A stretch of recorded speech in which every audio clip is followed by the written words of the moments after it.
Students, हम पढ़ रहे हैं बीए पार्ट फर्स्ट का paper first principle of sociology और हम समाजशास्त्र की कुछ मौलिक अवधारणाएं बेसिक कंसेप्ट के बारे में पढ़ रहे हैं और हम समाज और समुदाय का अध्ययन कर रहे हैं। समाज का अध्ययन हम कर चुके हैं और समुदाय का अध्ययन हम कर रहे हैं।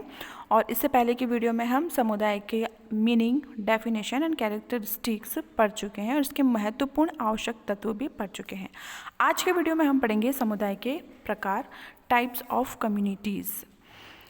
अलग अलग समाजशास्त्रियों ने समुदाय के कुछ अलग अलग प्रकारों के बारे में बताया है, जैसे कि प्रोफेसर किंग्सले डेविस ने बताया है कि समुदायों का वर्गीकरण करने के लिए 4 अंतर संबंधित तत्वों या फिर कसौटियों को काम में लिया जा सकता है, जिसमें पहला तत्व माना है उन्होंने जनसंख्या का आकार, दूसरा है समुदाय के चारों ओर के प्रदेश का विस्तार, संपत्ति और आबादी, तीसरा है संपूर्ण समाज में समुदाय के विशेषीकृत कार्य, चौथा है समुदाय के संगठन का प्रकार। इन तत्वों के आधार पर आदिम समुदायों के विभिन्न प्रकार के बीच, आदिम और सभ्य समुदायों के बीच और ग्रामीण और नगरीय समुदायों के बीच अंतर को स्पष्ट करने की क्षमता प्राप्त हो जाती है। प्रोफेसर किंग्सले डेविस ने आदिम जातियों और गांवों में अंतर स्पष्ट किया। इसके अलावा इन्होंने ग्रामीण और नगरीय समुदायों पर बहुत ही विस्तार से प्रकाश भी डाला। अधिकांश मानव इन 2 प्रकार के समुदायों में ही अपना जीवन व्यतीत करते हैं। मैकाइवर और पेज ने ग्रामीण, नगरीय और क्षेत्रीय समुदायों का उल्लेख किया है।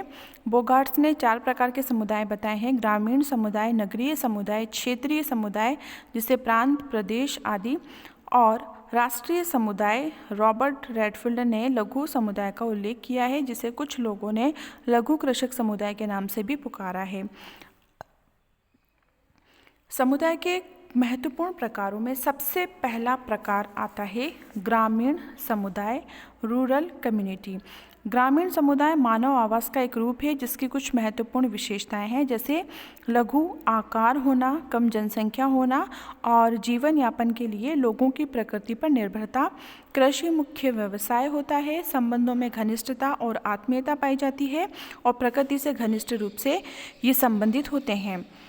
निवासियों में सामाजिक सांस्कृतिक समरूपता होती है, सरल और सादा जीवन व्यतीत करते हैं, सामाजिक गतिशीलता का इसमें अभाव पाया जाता है, धर्म, प्रथा और रूढ़ियों का अधिक प्रभाव होता है और परिवार का जीवन में बहुत अधिक महत्व होता है। साथ ही संयुक्त परिवार प्रणाली का प्रचलन होना और सामुदायिक भावना की इसमें प्रगाढ़ता होती है। भारत के सभी गांव ग्रामीण समुदाय के महत्वपूर्ण उदाहरण हैं। दूसरा है नगरीय समुदाय, अर्बन कम्युनिटी। नगरीय समुदाय ग्रामीण समुदाय के विपरीत विशेषताओं वाले क्षेत्र होते हैं। नगरीय समुदाय की महत्वपूर्ण विशेषता है नगरीय समुदाय का बड़ा आकार होता है, जनसंख्या अधिक होती है, जनसंख्या की भिन्नता होती है, व्यवसायों की बहुलता होती है और भिन्नता भी होती है, मतलब अलग अलग व्यवसाय हमें नगरों में देखने को मिलते हैं और कृषि के स्थान पर व्यवसायों के द्वारा ही लोगों द्वारा जीवन यापन किया जाता है। घर और परिवार का महत्व ग्रामीण समुदायों की अपेक्षा कम होता है, छोटे परिवारों की बहुलता होती है, द्वितीयक संबंधों की प्रधानता होती है, कृत्रिमता अर्थात बनावटीपन अधिक पाया जाता है नगरों में और व्यक्तिवाद को अधिक महत्व दिया जाता है। गतिशीलता और विभिन्न प्रकार की सामाजिक आर्थिक समस्याओं की प्रचुरता इसमें पाई जाती है और भारत के जितने भी बड़े बड़े नगर हैं वे सभी नगरीय समुदाय के उदाहरण हैं। तीसरा प्रकार है लघु समुदाय, लिटिल कम्युनिटी। रॉबर्ट रेडफील्ड ने लघु समुदाय की अवधारणा दी है और उनका मानना है कि मानव समाज का लगभग 3/4 भाग इसी प्रकार के समुदायों में निवास करता है। ये समुदाय मानव के स्थायी निवास बनाकर रहने के प्रारंभिक स्वरूप को दर्शाते हैं। रॉबर्ट रेडफील्ड ने लघु समुदाय की 4 विशेषताओं का उल्लेख भी किया है। पहली विशेषता बताई है रेडफील्ड ने, लघु समुदायों का आकार बहुत छोटा होता है। दूसरी विशेषता है लघु समुदाय विशिष्ट प्रकार की जीवन शैली को व्यक्त करते हैं, जिसके आधार पर एक लघु समुदाय को दूसरे से अलग रूप में पहचान सकते हैं।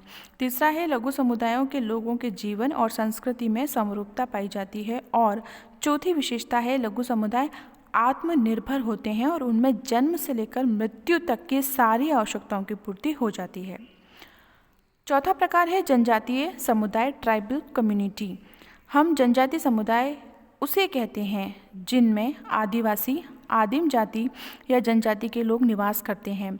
एक जनजाति समुदाय में रहने वाले व्यक्ति सामान्यतः एक भाषा बोलते हैं। उनकी अपनी एक विशिष्ट संस्कृति होती है जो अपने समूह को दूसरे समूह से अलग करती है। जनजाति समुदाय की अपनी आर्थिक और राजनीतिक स्वायत्तता भी होती है। यह एक प्रकार का बंद समाज होता है। इसमें सामाजिक समानता पाई जाती है और नातेदारी का महत्व बहुत अधिक होता है। इसमें धर्म और जादू को भी अधिक महत्व दिया जाता है और इसमें परिवार का अधिक महत्व पाया जाता है। जनजातीय समाज में गतिशीलता का भाव पाया जाता है और इसमें स्थिरता की प्रबलता होती है। जैसे कि दक्षिणी राजस्थान में अनेक गांव ऐसे हैं जहां कोई एक जनजाति या दो तीन जनजातियां ही एक समुदाय में रहती हैं और वे जनजातीय समुदाय के स्पष्ट लक्षणों को अभिव्यक्त करते हैं। पांचवा प्रकार है क्षेत्र या रीजन। विद्वानों ने क्षेत्र या प्रदेश की व्याख्या उसकी प्रकृति के आधार पर की है। एक क्षेत्र में लक्षणों की समरूपता होती है और वो अपने लक्षणों के द्वारा दूसरे क्षेत्रों से अलग रूप में पहचाना जाता है। क्षेत्र या प्रदेश में भौतिक लक्षणों की ही समरूपता नहीं बल्कि उसमें सांस्कृतिक लक्षण और आर्थिक व्यवसाय में भी समरूपता पाई जाती है। सारांश में हम ये कह सकते हैं कि एक क्षेत्र में भौगोलिक तत्वों की समरूपता पाई जाती है। उसकी एक विशिष्ट स्थिति अर्थात लोकेशन होती है। उसके लक्षण एक जैसे होते हैं। उसमें समानता, विचार और समान अनुरूपता पाई जाती है और ये क्षेत्र परिवर्तनशील होते हैं। इनकी व्याख्या और वर्गीकरण सिद्धांतों के आधार पर ही किया जा सकता है। भाषाई क्षेत्र, भौगोलिक क्षेत्र, आर्थिक क्षेत्र और सांस्कृतिक क्षेत्र विभिन्न प्रकार के क्षेत्रों के उदाहरण हैं।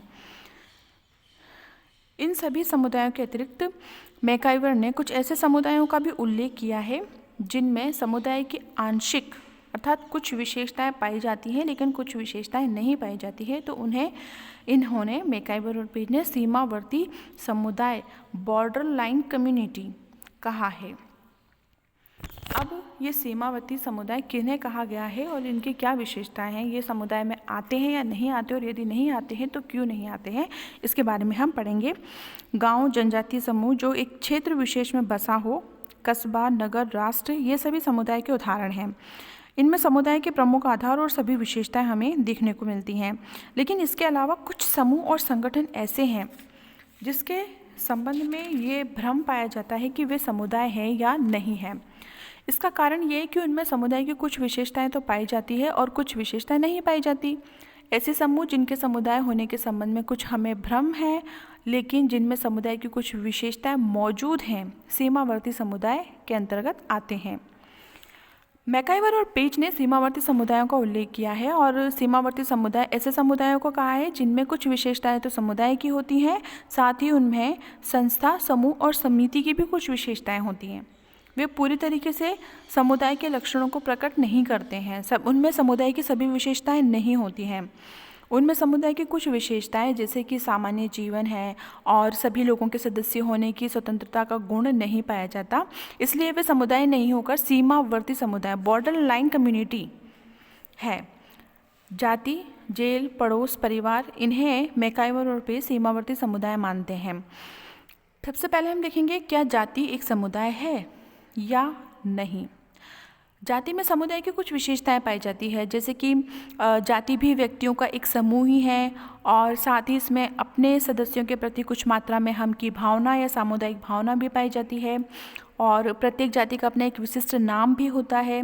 जाति किसी विशिष्ट हित या उद्देश्यों को लेकर नहीं बल्कि अपने सदस्यों के सामान्य हितों को लेकर भी कार्य करती है। इसके अलावा प्रत्येक जाति के अपने कुछ सामान्य नियम भी होते हैं जिनके माध्यम से सदस्यों के व्यवहारों को नियंत्रित किया जाता है। इन विशेषताओं के आधार पर कुछ लोग जाति को एक समुदाय मानते हैं लेकिन समुदाय के एक प्रमुख आधार निश्चित भौगोलिक क्षेत्र का जाति में पूर्णतः अभाव पाया जाता है। समुदाय के लिए निश्चित भौगोलिक क्षेत्र का होना आवश्यक है लेकिन जाति का क्षेत्र विशेष के साथ संबंध नहीं होता। एक ही जाति के लोग विभिन्न क्षेत्रों में फैले होते हैं। इसके अलावा एक जाति अनेक उपजातियों में बटी होती है और ऐसी स्थिति में सामुदायिक भावना जाति के लिए केंद्रित नहीं होकर उपजातियों में बढ़ जाती है। कुछ ऐसे ही कारण हैं जिनकी वजह से जाति को समुदाय नहीं माना जा सकता। प्रसिद्ध समाजशास्त्री मैकाइवर भी जाति को एक समुदाय नहीं मानते हैं। दूसरा है, क्या जेल मतलब बंदीगृह एक समुदाय है? जेल व्यक्तियों का एक समूह है और साथ ही इसका एक निश्चित भौगोलिक क्षेत्र भी होता है। जेल में निवास करने वाले लोगों में कुछ मात्रा में सामुदायिक भावना भी पाई जाती है।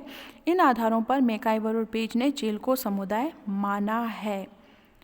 मैकाइवर और पेज ने जेल को इस कारण भी समुदाय माना है कि इसका अपना एक कार्यक्षेत्र है, यद्यपि अन्य समुदाय की तुलना में यह सीमित है। मैकाइवर ने बताया है कि कार्यक्षेत्र का सीमित होना समुदाय विशेष की प्रकृति पर निर्भर करता है, लेकिन हम मैकाइवर और पेज के जेल को एक समुदाय मानने के मत से पूरी तरीके से सहमत नहीं हो सकते हैं, क्योंकि जेल में जब समुदाय की अनेक विशेषताएं नहीं पाई जाती तो इसे समुदाय कैसे माना जा सकता है? इसे समुदाय नहीं माना जा सकता। इसके पीछे भी मैं आपको कुछ कारण बता देती हूँ। क्योंकि जेल के कैदियों में हम की भावना, जेल के प्रति लगाव या अपनत्व या त्याग की भावना नहीं पाई जाती है। जेल में सभी सामान्य जीवन में भागीदार नहीं होते हैं, सबका जीवन समान या फिर एक साथ नहीं होता, और अपराध की प्रकृति और अपराधी की परिस्थिति को ध्यान में रखकर उसे जेल में एक विशिष्ट श्रेणी में कैदी के रूप में रखा जाता है और प्रत्येक श्रेणी के कैदियों को अन्य श्रेणियों के कैदियों से भिन्न प्रकार की सुविधाएं मिलती है। ऐसी दशा में जेल के सामान्य जीवन का क्षेत्र होने का प्रश्न ही नहीं उठता। एक कारण है, व्यक्ति के जीवन के सभी पक्ष जेल में अभिव्यक्ति प्राप्त नहीं कर सकते हैं। यहाँ उसका कोई पारिवारिक जीवन ही नहीं हो सकता और वो अपने परिवार के सदस्यों के साथ यहाँ नहीं रह सकता। जीवन के सामान्य उद्देश्यों की पूर्ति यहाँ संभव नहीं है। जेल का स्वतः या अपने आप विकास नहीं होता है, बल्कि इसे जानबूझकर एक विशिष्ट उद्देश्य, अपराधियों को सजा देने या उन्हें सुधारने के लिए निर्मित किया या बनाया जाता है। जेल में समुदाय के समान स्थायित्व का भी अभाव पाया जाता है। सरकार इसे समाप्त भी कर सकती है और स्थान परिवर्तन भी कर सकती है। हम ये कह सकते हैं कि जेल एक समुदाय नहीं है, बल्कि समुदाय का एक अंग है, या जेल एक समिति है जिसे विशेष उद्देश्यों को लेकर बनाया जाता है। नेक्स्ट है, क्या पड़ोस एक समुदाय है? आदिम समाजों में पड़ोस में समुदाय की विशेषता पाई जाती थी। कुछ गांवों में पड़ोस आज भी समुदाय के रूप में महत्वपूर्ण है, लेकिन अब ऐसे समुदायों की संख्या नहीं के बराबर है। पहले पड़ोस एक निश्चित क्षेत्र में पीढ़ी दर पीढ़ी निवास करने वाले परिवारों का एक समूह होता था जिसमें सामुदायिक भावना थी, लेकिन आज के आधुनिक जटिल नगरीकृत समाजों में पड़ोस को हम कुछ महत्वपूर्ण कारणों से समुदाय नहीं मान सकते, जिसमें सबसे पहला कारण है, पड़ोस सामान्यताओं का क्षेत्र नहीं है। यहाँ सभी व्यक्तियों की विभिन्न आवश्यकताओं की पूर्ति नहीं होती है। इसके अलावा जीवन स्तर संबंधी भी काफ़ी भिन्नताएं हमें देखने को मिलती है पड़ोस में, और यहाँ सभी लोगों का जीवन स्तर समान नहीं होता है। दूसरा कारण है, नगरीय क्षेत्रों में लोग अपने पड़ोसी को जानते तक नहीं हैं। एक ही मकान में रहने वाले लोग एक दूसरे से अपरिचित होते हैं। ऐसी दशा में उनमें हम की भावना या सामुदायिक भावना कैसे पनप सकती है, जो कि समुदाय के लिए आवश्यक है।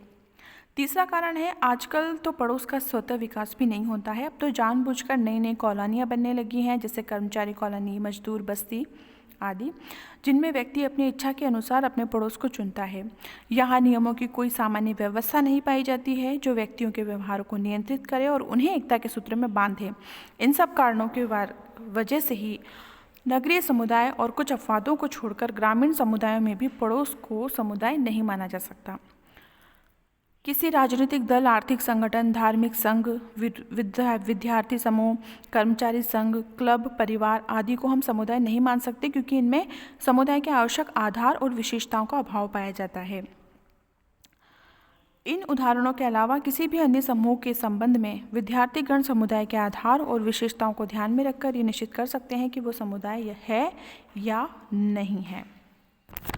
इसके बाद हम देखेंगे कि समुदाय और समाज में क्या अंतर है, क्योंकि हम समाज की अवधारणा को भी पढ़ चुके हैं और समुदाय की अवधारणा का भी हम अध्ययन कर चुके हैं। तो हम देखेंगे कि इन दोनों ही अवधारणाओं में क्या अंतर है। पहला है, समुदाय व्यक्तियों का एक समूह है, बल्कि समाज सामाजिक संबंधों का जाल है। दूसरा अंतर ये होगा कि समुदाय व्यक्तियों का समूह होने के कारण मूर्त है, जबकि समाज सामाजिक संबंधों का जाल होने के कारण अमूर्त है। तीसरा अंतर है कि समुदाय के लिए निश्चित क्षेत्र या भूभाग का होना आवश्यक है, लेकिन समाज के लिए निश्चित क्षेत्र या भूभाग का होना आवश्यक नहीं है। क्यों?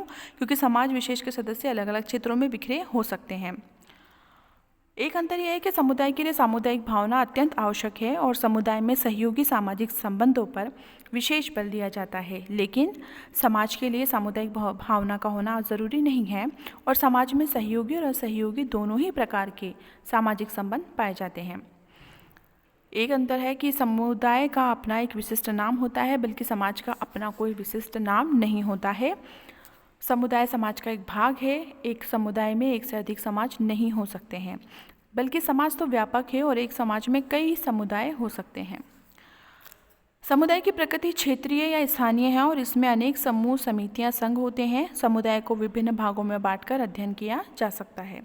समाज की प्रकृति समग्रता या संपूर्णता की होती है, जिसे विभिन्न भागों में बांटकर नहीं समझा जा सकता है। तो स्टूडेंट्स, इस प्रकार से समुदाय और समाज दोनों में अंतर है।